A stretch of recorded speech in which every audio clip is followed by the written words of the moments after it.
everybody, and welcome wanderers to another Parallax ASMR video.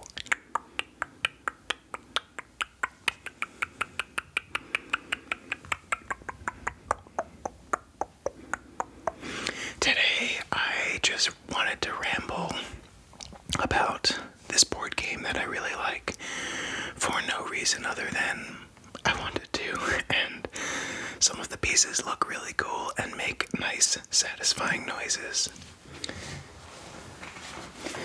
The game is Heroescape. This came out, I think, in maybe 2004, somewhere around there, and it was originally made by Hasbro, which is a big board game company, if you don't know. And then, since the pieces are so elaborate, like here is an example of one.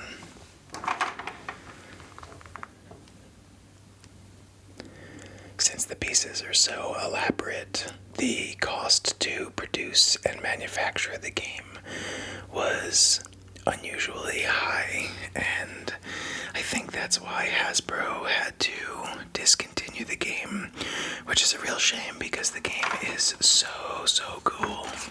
And it was later bought by Wizards of the Coast, I think, and they made a whole new slew of figures for it and expansion packs. I don't know if the game is still in production. The last I checked, it was, but that was years ago at this point. So basically, the premise of the game is it's a multiplayer game and you battle each other using armies and individual characters. So you start the game by building the game. You build the board. It comes with these little hexagonal pieces that click together. So and there are hundreds of these, and there are larger pieces, so they come in singles and doubles, and then they come in these kind of hexagonal pieces, but there are 7 hexes, and they all interlock, and then there are these really big pieces.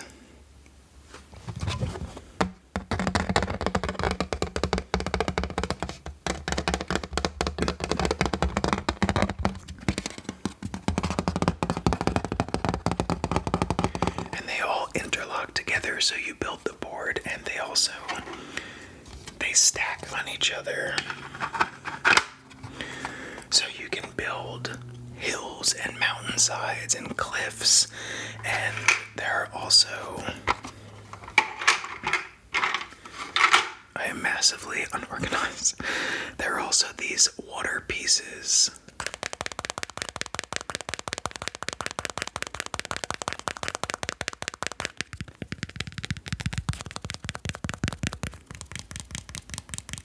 That not only sound really nice, but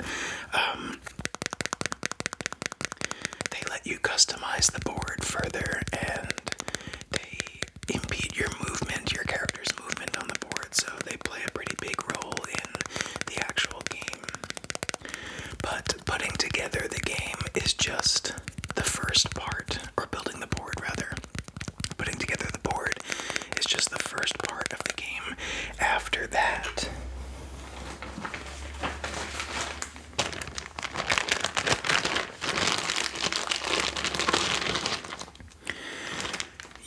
and each player pick your armies. So as you can see, there are dozens of armies and individual characters, and each one of them has a certain range that they can move, which is the number of hexes they can move.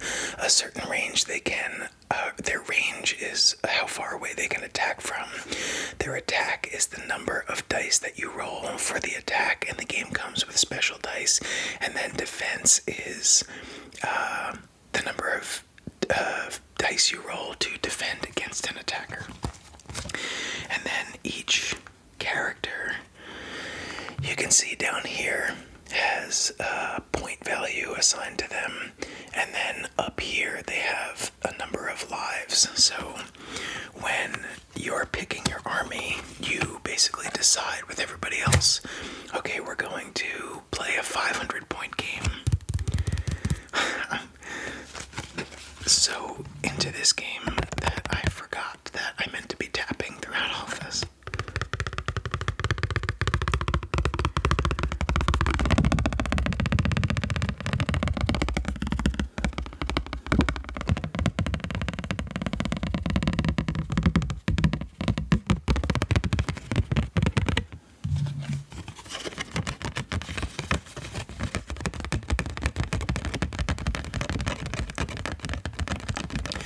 So basically, you say, okay, we're going to play a 500 point game, and then you roll to see who chooses their character first, and then you go around in circles and you pick characters up until you reach that point limit. And then you take turns putting them on the board. You usually start by where you're sitting at the table, and then you go from there.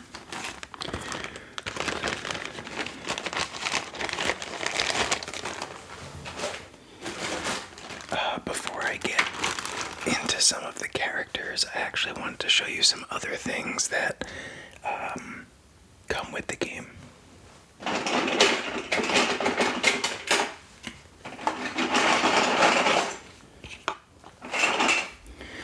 There are a bunch of different things you can use to customize the board that you build. So there are these, I guess they're like concrete walls, like old castle walls, decrepit castle walls. And these fit in the middle of the hexes, in the ridge between them. So you can make, like places for your characters to stand behind so you can't be attacked from afar. The combat is surprisingly involved. I know that this is just spitting out random things, but I'm pretty sure this game is. There's a good chance that it was discontinued, and you can't buy the base game anymore unless you buy it from someone secondhand on eBay. So, if you are interested in this game, you'll probably have to go do that if you want to buy the base game. And there are a bunch of expansion packs that you can buy, which I bought a lot of when I was younger. Anyway, there are these walls. So the way the combat works is, if your character that you're attacking with, from their eyesight, this guy is actually the guy riding the dragon and not the dragon itself. If your character, through its eyes, can see the opposing character, then they can attack. If they have a ranged attack, some characters can only attack with like a sword or a mace or something like that, in which case they can only attack if they're adjacent to the character. But for ranged attacks, things like this and the landscape you build come into play, because they can block opposing characters from seeing your character. So you have a short little character and you stick them behind this wall, they're safe from ranged attacks. There are also these trees, and these have hexes on the bottom, and they just fit onto the hex spaces.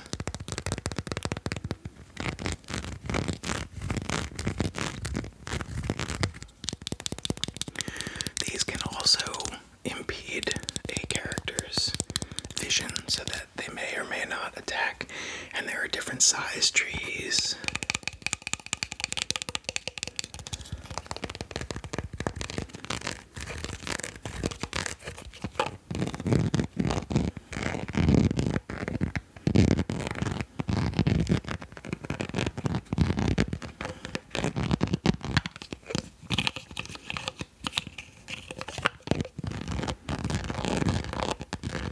So these all come into play when you're building the board. So let's take a look. at some of the cool figurines and characters. This obviously is a giant bone dragon with this guy sitting up top. The guy is a marrow warrior, and there are lots and lots of dragons in the game. And they all have unique attacks, which is super cool. When you're choosing the people that you're fighting with, the point value is scaled. So if there's a dragon that's really powerful, then there'll usually be a higher point value than something that's less powerful, which just makes sense. The premise of the game, too, like the backstory, is that a bunch of things, so like dragons, monsters, Vikings, secret agents, even cyborgs and robots, they were all pulled from their respective places. What the heck is the word for it? Universes. And they were pulled into this, the board that you build.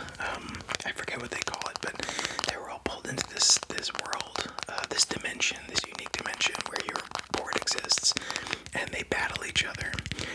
So you have things like dragons, and then you have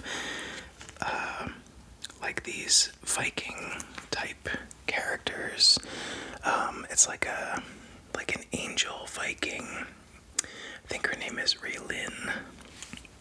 And a bunch of the characters can fly. Most of the winged characters can fly, so they can avoid obstacles when they're moving, like trees or walls or cliffs. But you have dragons, you have Vikings, you have giant monsters like this ogre or troll. And then you also have things like dinosaurs.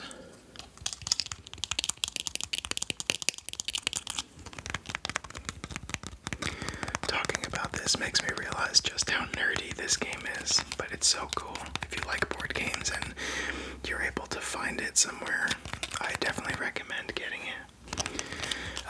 And then you have things like these cyborg figures, and they all have unique attacks related to them. So a dinosaur has like a chomp, a dragon can breathe fire, the giant troll guy has this big like cleaver type thing, and attacks with that. And then the cyborgs, they have heat-seeking guns and other attacks like that. So they're all unique in the attacks that they have, which is really cool. And if you look at some of these figurines, like, I don't know if you're going to be able to see that, but just look how detailed that is. I think this guy is broken. He's supposed to have a hand holding a weapon, but let's just look how detailed these are. It's no wonder that that Hasbro had to discontinue the game, because it must have been so expensive to make. And then there are other things as well.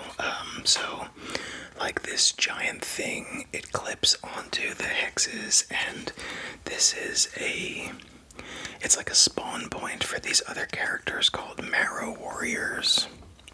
And they kind of look similar. They have a similar aesthetic. And yeah, so if somebody has these Marrow Warriors as a card, they can also choose this as a card, and this can spawn new characters, which changes up the gameplay. And then there are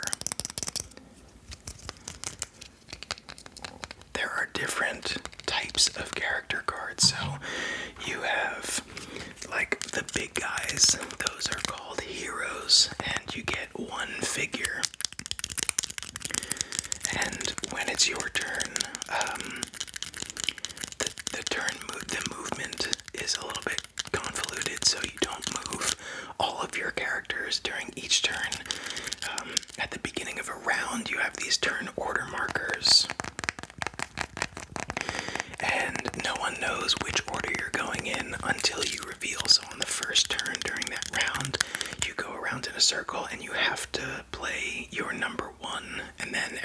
plays their number 1, and then you play your number 2, and everyone else plays their number 2, and then you play 3, and so on. So there are hero cards where you move an individual character. So you would move and then attack if you want to attack. And they have, some of them have special moves that aren't attacks. They can like regenerate health and things like that. And then, so there are hero cards, and then there are army cards where you get multiple people. So this is a Marrow Warrior, and if you choose the Marrow Warrior card, there are 2 different ones. One of them gives you 4 Marrow Warriors, and another gives you 3. So when you're placing that card, or those characters, you place all 3 or all 4, and then when you're moving those characters, I'm just gonna get something else to tap on. When you're moving those characters, you move them each individually and attack individually. So if they're powerful individually on an army card, then they usually have a really high point value. If they're not that powerful, then they usually have like a mid-range point value. The game is really well balanced, in my experience at least. And then I think the only other thing I wanted to mention is that they have special expansion packs. So I got a Marvel expansion pack. So like I have Thanos, and there's, I think Spider-Man is in there, the Hulk is in there, Thing might be in there, Silver Surfer, I think. Or if he's DC, then it's the Marvel version of Silver Surfer. Whoever it is. But then you can add in Marvel characters to the game. So those expansion packs, like the special ones, they kind of break the game. Like if anybody gets Thanos, then it kind of ruins the balance of the game because he's super powerful unless you take him out early. But it's still really cool that they tried to implement Marvel characters into Heroescape.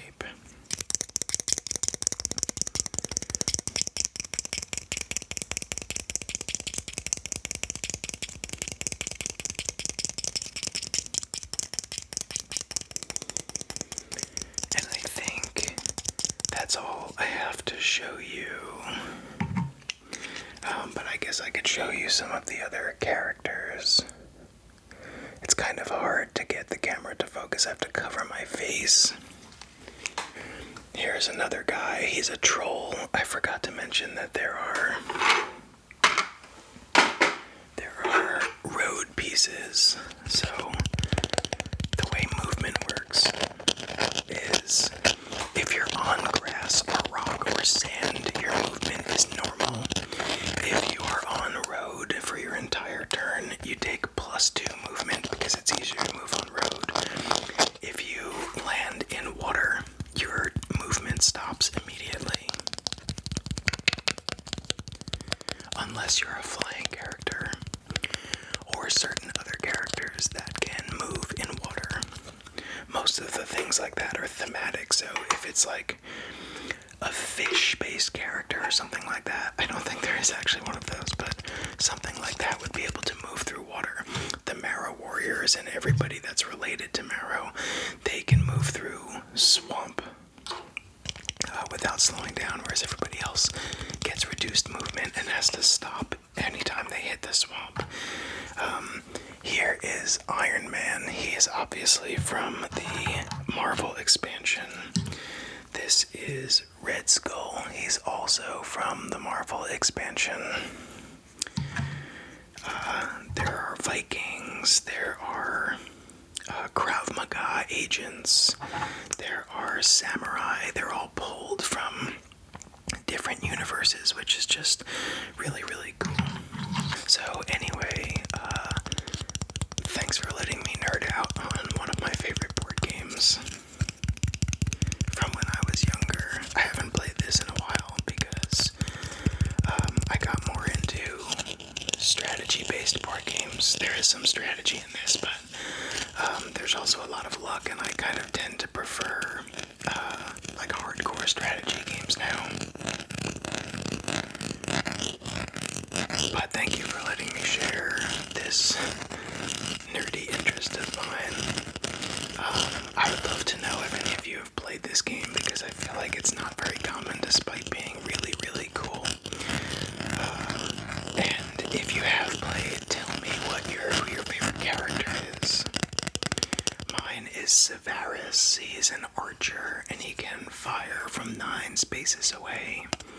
And he also has a special attack that lets him attack 2 times. So thank you so much for joining me, and I hope to see you in the next video.